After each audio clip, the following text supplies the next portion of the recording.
Assalamualaikum warahmatullahi wabarakatuh.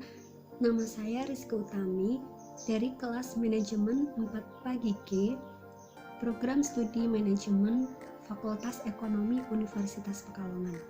Di sini saya akan menjelaskan sedikit tentang analisis leverage keuangan dan analisis leverage operasi.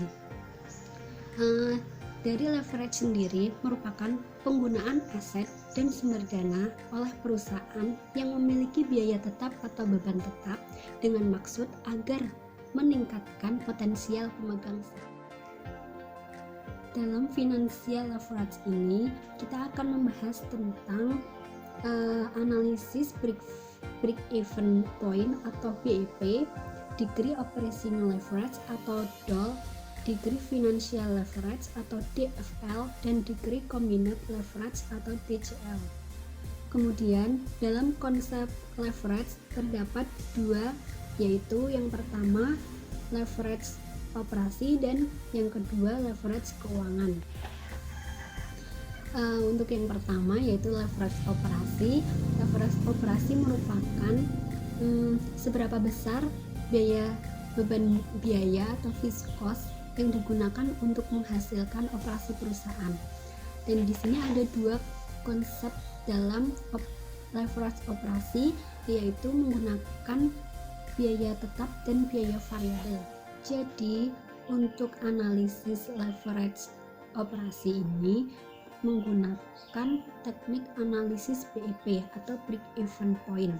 Untuk yang kedua yaitu leverage keuangan, yang merupakan perusahaan yang di dalam operasinya menggunakan sumber dana yang mengakibatkan biaya modal tetap atau bunga hutang.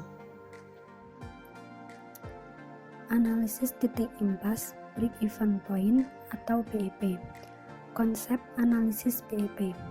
Break even point atau BEP yaitu jumlah produksi atau penjualan per unit yang dapat menghasilkan laba operasi atau laba usaha EBIT sama dengan 0, atau jumlah produksi atau penjualan yang menghasilkan jumlah total pendapatan atau total revenue TR sama dengan jumlah total biaya atau total cost TC. Berdasarkan definisi di atas, maka BEP dapat dirumuskan dengan berikut. Kemudian untuk analisis BEP bermanfaat untuk 1. Menentukan jumlah produksi, 2. Menghitung target penjualan untuk mencapai tingkat EBIT tertentu. Selanjutnya adalah menghitung BEP. BEP dapat dihitung dengan menggunakan beberapa formula berikut. Yang pertama, BEP dalam unit. BEP sama dengan biaya tetap per harga in biaya variabel. Yang kedua, BEP dalam rupiah. BEP sama dengan biaya tetap per 1 min FC per S. Berikut ini adalah contoh menghitung BEP. PT GTN adalah perusahaan konveksi yang memproduksi celana. Pada tahun 2017, biaya tetap sebesar 100 juta rupiah per tahun, sedang biaya variabel Rp6.000 per potong celana, sementara harga jual celana Rp10.000. Berapa BEP dari PT GTN?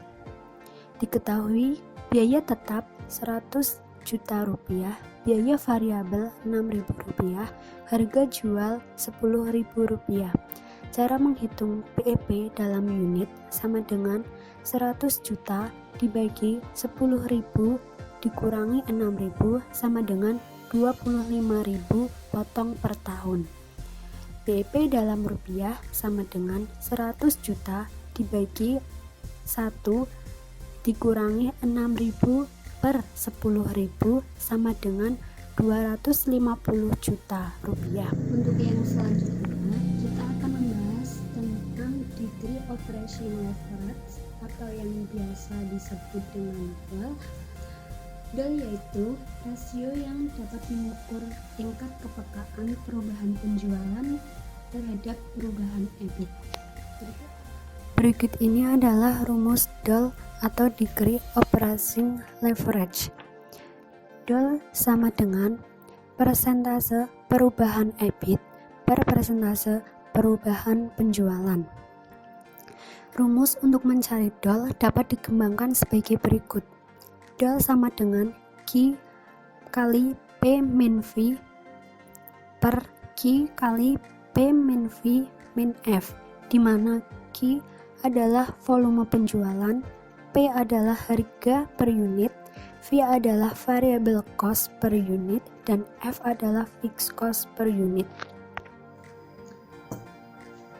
DFL atau Degree of Financial Leverage, yaitu seberapa besar pengaruh perubahan EBIT terhadap perubahan EBIT.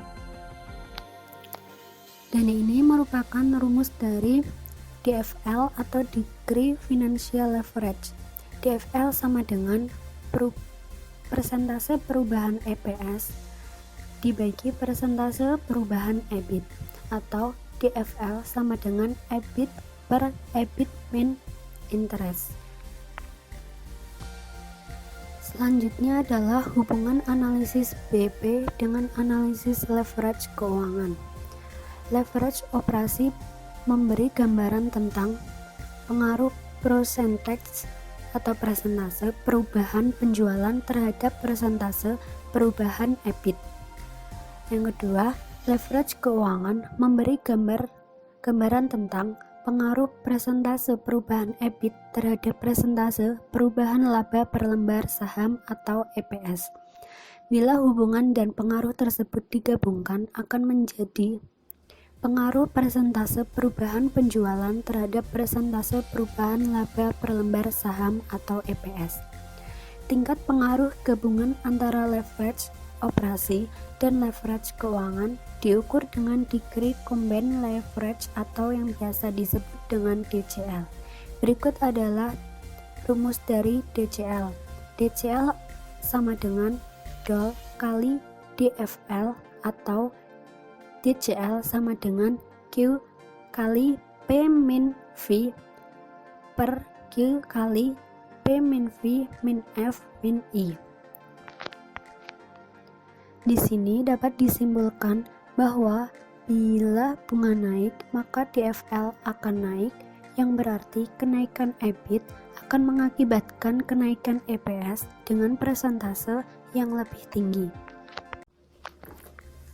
Sekian penjelasan dari saya mengenai analisis leverage operasi dan leverage keuangan yang meliputi analisis break-even point atau BEP, Degree Operating Leverage atau DOL, Degree Financial Leverage atau DFL, juga Degree Combined Leverage atau DCL. Mohon maaf apabila terdapat banyak kesalahan kata, dan semoga pembahasan kali ini bisa bermanfaat bagi kita semua. Wassalamualaikum warahmatullahi wabarakatuh.